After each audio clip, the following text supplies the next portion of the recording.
Ei, senhor. O senhor gostaria de dizer alguma coisa? Sim, senhor. Eu tenho 2 cartas aqui. A primeira é para o juiz Hammer e a família de Duane. Está escrito: Duane virou meu poder superior.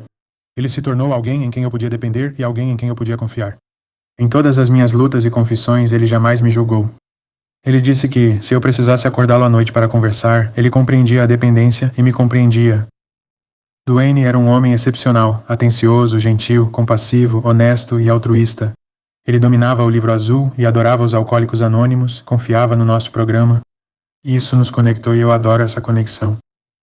Sem ele, minha condição não teria melhorado, porque no meu vício é uma questão de vida ou morte. Ele virou meu padrinho quando eu não tinha nada. Quando nos conhecemos, eu estava em recaída, indo a uma reunião dos alcoólicos anônimos com sacos de lixo cheios das minhas coisas e morando nas ruas. Após a reunião, ele quis me conhecer. Eu estava reservado, mas aceitei. Ele foi ao meu hotel e jogou cribbage comigo. Ele deve ter percebido que eu precisava da ajuda dele, porque ficou perto de mim, pagou hotéis e me deixou ficar no apartamento dele. Conheci o AA durante minha primeira pena e comecei a trabalhar os passos. Dizia que eu precisava confessar meus erros a alguém, mas não tinha padrinho. Duane foi a pessoa em quem confiei para o meu 5º passo, admitindo a Deus, a mim mesmo e a outro ser humano a natureza dos meus erros. Eu orei por aquele momento e não hesitei com ele, mas eu não deixei aquilo me curar, pois recaí pouco tempo depois. Mesmo assim, ele foi paciente comigo. Esse era o Duane. O que me ajudou a ficar sóbrio do álcool foi ir às reuniões. Ele me levava ao Clube 218 para participar delas. Íamos a 3 ou 4 por dia, o que me ajudou a ficar sóbrio. Gostei do tempo juntos. Essas reuniões deram sentido à minha vida. Aos domingos estudávamos os 12 Passos e as 12 Tradições e também líamos o livro grande de Alcoólicos Anônimos. Duane comprou um exemplar só para mim. Já li 2 vezes, mas gosto de reler, encontrar novos significados e aproveitar as histórias. Ele era um bom padrinho do AA. Quando fui morar com ele, estávamos sempre juntos e nunca era chato. Íamos jantar fora, ao shopping e ao brechó Goodwill.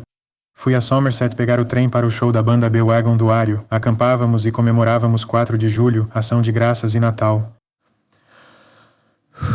Nosso tempo juntos foi inesquecível e lembro disso para lidar com a culpa pelo que fiz com ele.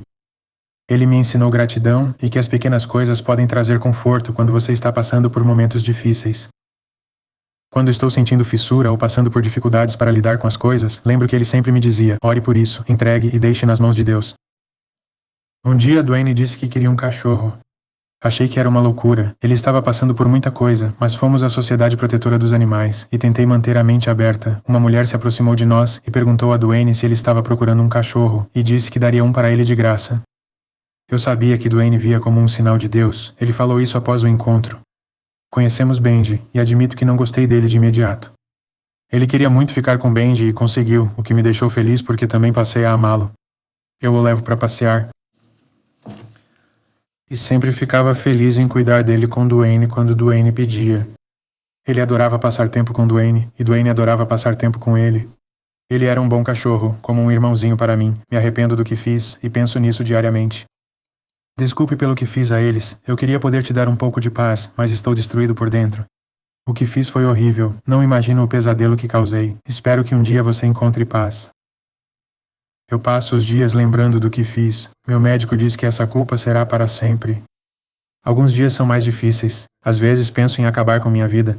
Às vezes encontro inspiração e escrevo poesia. Em outros nem saio da cama. Consegui um certificado no curso Criando Filhos durante o encarceramento que me ajudou a manter contato com minha filha.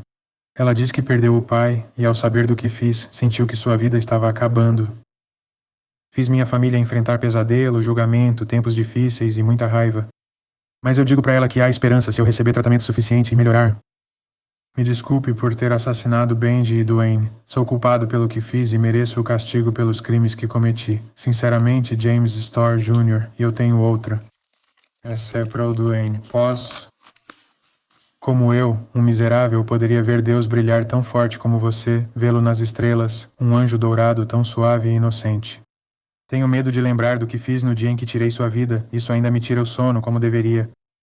O pior pecado me fez um assassino. Obrigado por cuidar de mim. Nem sempre penso com clareza, mas sei que o certo é pedir desculpas a você e ao Benji. Viverei cada dia melhor que o anterior para me tornar uma pessoa melhor, me desapegar e deixar Deus entrar na minha vida. Você é amado e peço a Deus que tenha encontrado paz e nada mais te incomode. Chorei por um anjo, nada é mais valioso que sua vida. Sou culpado, centro do homem culpado, nada desfaz o que fiz. Um dia, talvez um dia eu encontre perdão e te encontre nos portões do céu. O mundo vê seu sorriso nos rostos dos seus filhos, e você sempre estará no meu coração. Daria tudo por mais um verão acampando com você. Você é engraçado e faz o cool ser legal. Eu posso te ver na minha mente e olhar para a paz e a calma, e isso me traz alívio. Sabendo que você chegou ao céu, sempre lembrarei dos seus conselhos de honestidade, mente aberta e disposição.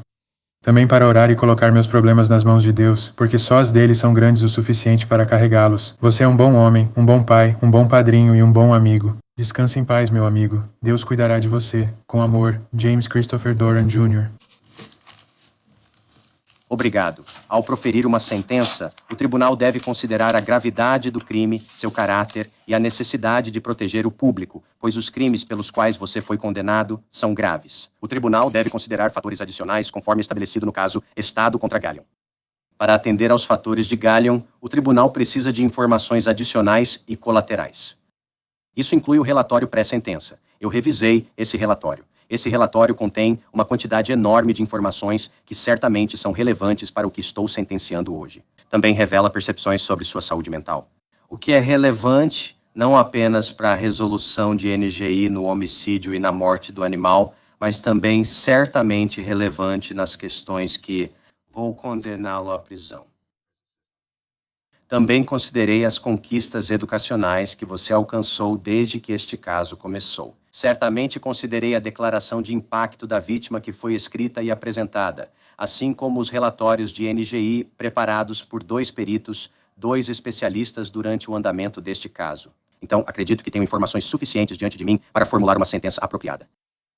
Sabe, hoje é um dia triste e acho que é um dia frustrante para a vítima, para a família de Duane, para as pessoas que o conheciam e se importavam com ele.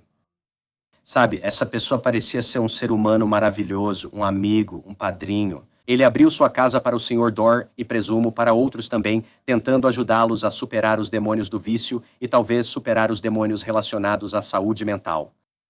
Ele perdeu a vida tentando, eu acho, ajudar os outros. E esse é um resultado terrível para um ser humano. E a realidade é que 2 especialistas que entendem muito bem da área de saúde mental e defesas por insanidade concluíram que o Sr. Dorr não entendia a natureza do seu comportamento nem conseguia ajustá-lo às expectativas da comunidade. E por isso ele não está sendo sentenciado pelo homicídio e não está sendo sentenciado pelo assassinato daquele animal. Como resultado, há um sentimento ou uma percepção de falta de responsabilização, e eu acho isso frustrante.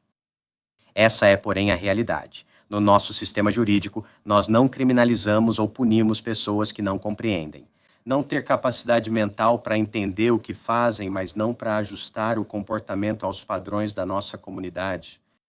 Não há muita dúvida de que o Sr. Dorr tem um problema de saúde mental de longa data e significativo que afetou a maioria dos contatos e aspectos da vida dele. Isso não é uma justificativa, é uma explicação do porquê o tribunal não pode hoje prosseguir com a fixação da pena ou fazer a dosimetria no caso do homicídio e da morte do animal. Não posso concordar totalmente com seu argumento, senhorita LaPlante, de que este é apenas um caso de saúde mental. Não acho tão simples. Quando vejo o histórico criminal anterior, me preocupo que não seja só saúde mental. Muitas pessoas em nossa comunidade têm questões de saúde mental.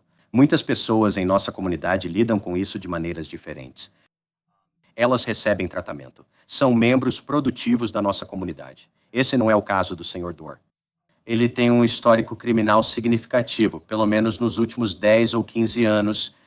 Isso incluiria furtos, perturbação da ordem, resistência ou obstrução no passado. Ele é acusado e condenado por isso hoje. No passado, ele participou de dano ao patrimônio, violações de ordens judiciais, múltiplos descumprimentos das condições da fiança, posse de parafernália de drogas, fuga criminosa, posse de metanfetamina como crime grave, posse de anfetamina como contravenção,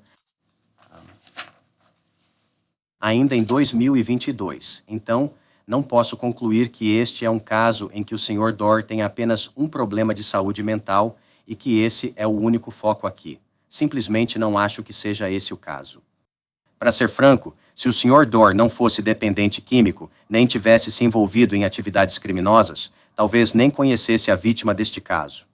Não sei se ele teria tido contato com o padrinho, nem se o padrinho teria acolhido o Sr. Dorr em sua casa. Não consigo separar isso, pois faz parte de quem o Sr. Dorr é. Esses comportamentos são preocupantes, pois não correspondem às expectativas da comunidade e violam a lei segundo nossa legislação.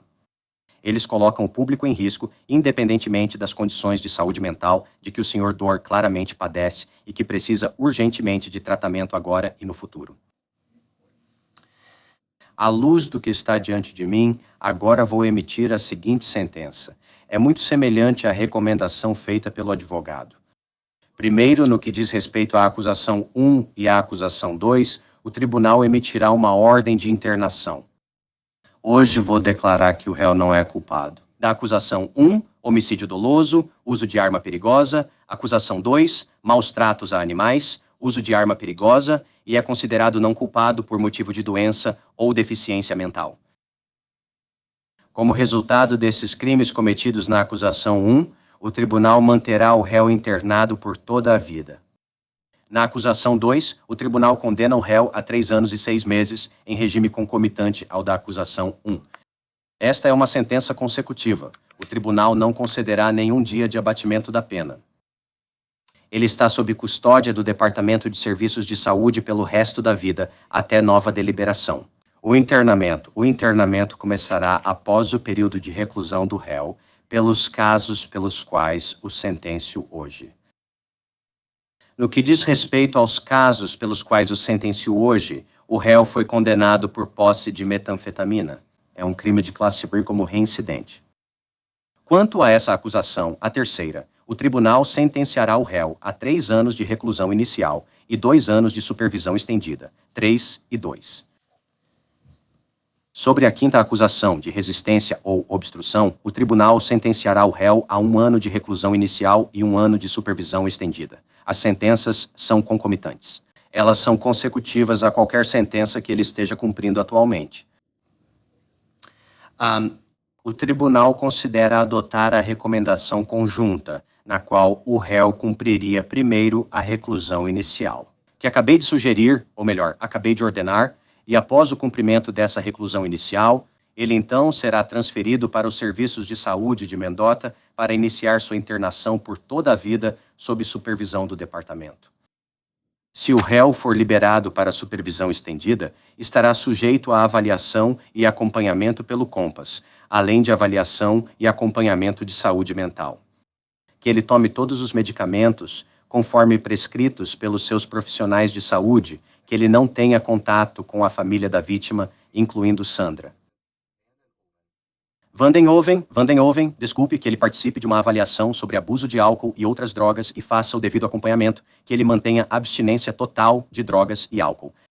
Além disso, embora não tenha sido solicitado, vou determinar que ele não tenha contato com usuários ou traficantes de drogas conhecidos.